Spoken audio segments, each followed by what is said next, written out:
Hi, Kayla. Hi. Hi. We did something different today. Yeah. We did a one-on-one. Yeah. How's Delia? Processing. How's Kayla? Trying to come down from nerves. But it was good though, right? Yeah. Good. It was different. I was mostly worried because most of my characters can get away with not having to talk or do much during most of our games. So being the only one here was a little, oh god, okay, this is going to be fine. And it was. Wow, the audience is cheering you on, man. They think you did so good. So,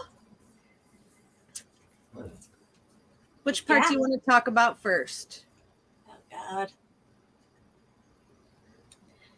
The memories were hurtful. They were hurtful. You're welcome. You said, and I quote, break me. Yeah, because, like, Delia as a character, she is outside of my comfort zone in that normally it doesn't take much to get me on the path of character growth. Delia's not that. She's someone who, if we want character growth, you kind of have to break her. Right. To get her there. So, and you did. You did. It was cruel, but it needed to happen to her. It was kind of cruel, and I felt a little bad while it was happening, but it also, I think it was really good. It was. And now you're basically Katara from Avatar. Yeah, that was not a direction I ever saw Delia going, but we're here and I'm for this. Did you recognize Ren? I did, but it's like, as much as I want to sit there and get up, it's like, nope, control, keep it together. The only thing that you didn't see was Hubie, which he's floating around somewhere. Hubie the Lush, having a martini somewhere, talking shit to some poor, unsuspecting water folk.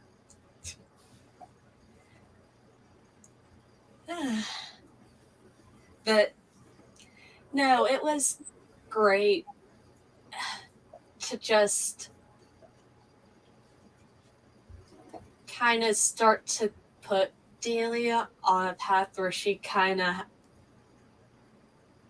has to finally just kind of let go of past hurt and let people in. We're getting there. Slowly, but we're getting there.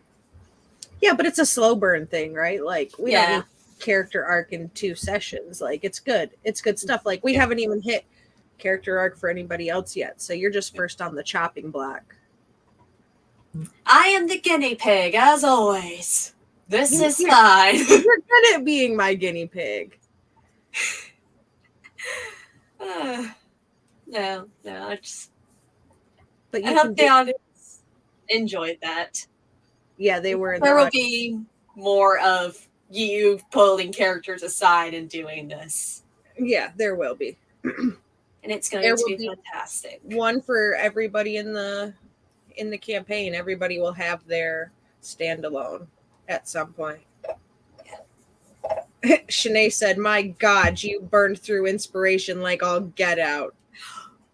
I would sit there and... No, I only rolled a 1 once. Every other time it's like a 2, 5, 4, and I'm like, dice, no, stop. Why?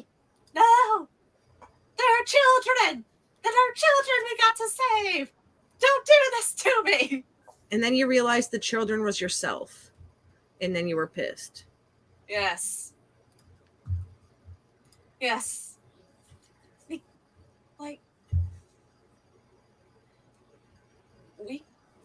I'm not sure we ever talked about it until now, but yeah, Delia's in her own mind isn't an actual person. So seeing her memories and basically saving herself in a way was a whole mind fuck. Because you don't save playthings, you don't save objects, you save people. So that kind of screwed her up a little. I think Delia was already screwed up. Yeah. She's a whole freaking mess. She is, but she's getting better. So, yeah, we're getting there. Yeah. Well, now she can do cool, fancy things. Do you want to talk about that? Yeah, so the plan was always to have... Delia was never going to be a full bard. She was always going to dip into druid. It was always going to be a fun, hey, you're a nymph. You are fae magic and nature put together. Let's explore the nature. So we have started that, and we're actually trying out this homebrew thing called the Circle of the Wellspring, where the biggest thing about it is healing and supporting others. Yep. So I have it pulled up here. It says, Druids of the Circle of Aquatic Rejuvenation harness the life-giving powers of water to heal and support allies. They channel healing energies into their abilities and can buff and protect allies through their manipulations of water. So at the start out of taking that circle, you get Aquatic Protector, which gives you Shape Water as a cantrip, as a bonus action, a number of times equal to your spell casting ability modifier, minimum of 1 per long rest. You can use it when you cast the spell in this way. You can instead choose to hurl the water at a target within 30 feet, granting them temporary hit points equal to your druid level until the start of your next turn. Yeah. And then the other thing that you get is Wellspring of Life. So as an action or bonus action, your choice, on your turn, you may create a link to the elemental plane of water, calling forth the waters of the plane, creating a wellspring of regenerative energies. You can create the spring at any location centered within 30 feet of you, and the spring has a radius of 5 foot around its center. Any creatures you select within the range of the spring are healed for 1d4 hit points at level 2. It goes up based on your level. On their turn, they may choose to expend their action to drink from the spring and gain the effect of the wellspring again, so they could heal again. Springs last 1 round. On your next turn, you may choose to expand 1 additional wellspring charge to maintain an existing spring, effectively recasting the ability at the existing wellspring's location. Maintaining a spring in this way does not require an action or bonus action. You may cast Wellspring of Life once per long rest at level 2. So it changes as you go up based on level. So you get 1, 3, 6, 10, and 15. You get bonuses for it. For uses, and 1, 5, 9, 13, and 17 is when the heal amount changes. So you go from D4 to D6 to D8 to D10 to D12. As the spells that you get in the circle are Hold Person, Misty Step, Tidal Wave, Wall of Water, Control Water, Watery Sphere, Mass Cure Wounds, and Maelstrom. And then you have Blessing of the Sea at 6th level. Whenever you heal a creature, you may grant it a mystical blessing. Until the start of your next turn, whenever the creature blessed using this feature makes an ability check, attack roll, or saving throw, it can roll 1d4 and add to the number rolled to the ability check. So basically, it's in Bardic. And then you have Healing Waters at 10th level. So when you reach 10th level, you gain the ability to, as a bonus action, imbue any single uninterrupted body of water that you have magically conjured or influenced with healing energies. Choose a number of creatures less than or equal to your wisdom modifier that you can see. These creatures are immune to the negative effects of any spell you have used to conjure or influence the water. If the water you have imbued in this way touches a chosen creature, they are healed for the total number of hit points equal to d4s, equal to the level of spell used to conjure or influence the water. It is considered a cantrip for the purpose of this effect. The use of this ability applies to a single uninterrupted body of water in 120 feet of you. You may use this ability a number of times equal to 1/5 of your druid level rounded up per long rest. You may add your wisdom modifier to the number of hit points granted if it's a passive or active. Just depends on what you're doing with it. And then at 14th level, you get Wrath of the Life Giver. Whenever you heal a creature, water pools beneath and moves with them for 1 minute. While this effect is active, any creature that makes an attack roll against them is hit by a violent torrent of water, taking damage equal to your wisdom mod plus your proficiency bonus. This effect ends after the damage is dealt. Yeah, it's gonna be great. Honestly, I can't wait to kind of just explore everything. Like, there were a few different options we were looking at, but it feels right. Really yeah, Circle of Wrath was your initial choice because Delia was just angry, but as character progression happened before you multi-classed, you realized that wasn't for you. And I liked the options that you sent me. I just felt like this Circle of the Wellspring was a good path for Delia to take because it would open her up to the emotions that she chooses to ignore. Yeah. It's Delia, I think up to this point, has kept 90% of emotions just buried deep and only indulges in certain ones because, like, okay, if I indulge in the anger, that people don't like other angry people. You keep your distance from that.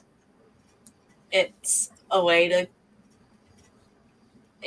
keep herself safe. There's only so much hurt and heartbreak you can take before you have enough and decide, I'm not doing it again. Go ahead. No. I was going to say, do you think Delia will drop the Delia front now that she's kind of come out of this I'm not a plaything, I'm an actual person sort of thing? Do you think that's something she'll eventually come to? Eventually, but because the thing with Delia's character is she kind of has a persona and she assigns each persona like a name and emotion in a way. Delia is anger and business. It's by maintaining the certain anger and bitchiness, it keeps people away. It was supposed to keep her, anyone else in the band from getting too attached, and hopefully be just bitchy enough that she can prevent the band from being taken advantage of whenever she was going to sit there and do the manager thing. But as she further develops, I think she's going to drop that. And I think she's I'm not sure who she is going to be,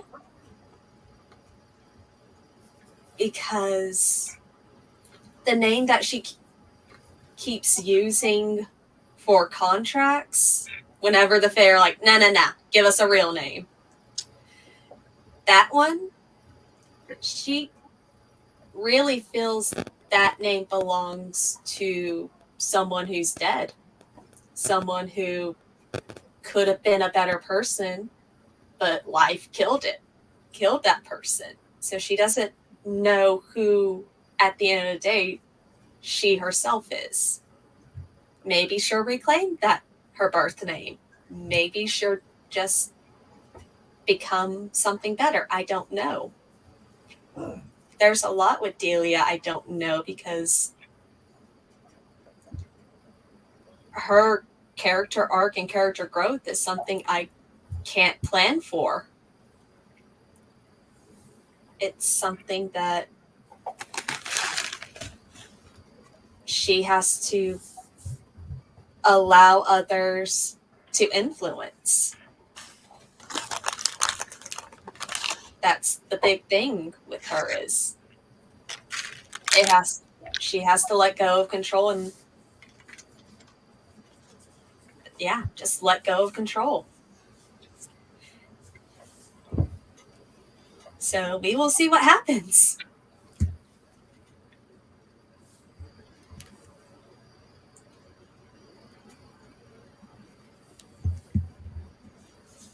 We will see what happens. Shanae's talking shit in the audience. Yeah. She said she asked me a question the other day, but I don't know what the question was. And then she said, don't worry about it. And I think that's just rude. Well, it's going to be fun coming back next week to, what the fuck do you mean you people almost died? You're not supposed to die. You're supposed to sit there and be capable, and you're supposed to be better off without me. What the fuck? What the fuck?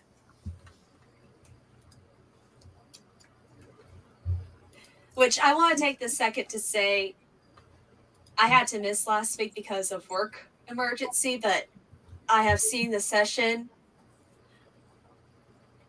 You guys, that was a beautiful session last week. You know what my favorite part of it was? What? Mads having to wear the stupid outfit. Yeah. Honestly, I don't know if I can pick a favorite part. I know some of the parties in the chat right now, but just all of you were brilliant and so creative with how you solved that issue. And while I'm sad I couldn't be there for it, you were all amazing. And I'm can't say how proud I am that I get just about every week I get to play and interact with you people. That,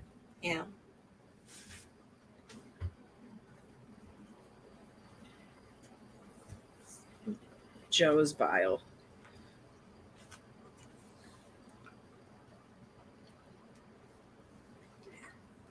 Shanae said that they love you. I love you guys too, and I just love this community we've built. Yeah, Heroes and Hooligans is all right, I suppose. I don't know how I got here, but it was pretty dope when I did. Yes. How is it that you, Hoolie the original hooligan, found your way to Heroes and Hooligans? We will never know. It's a mystery. Who founded Heroes? It was Jason and Alex.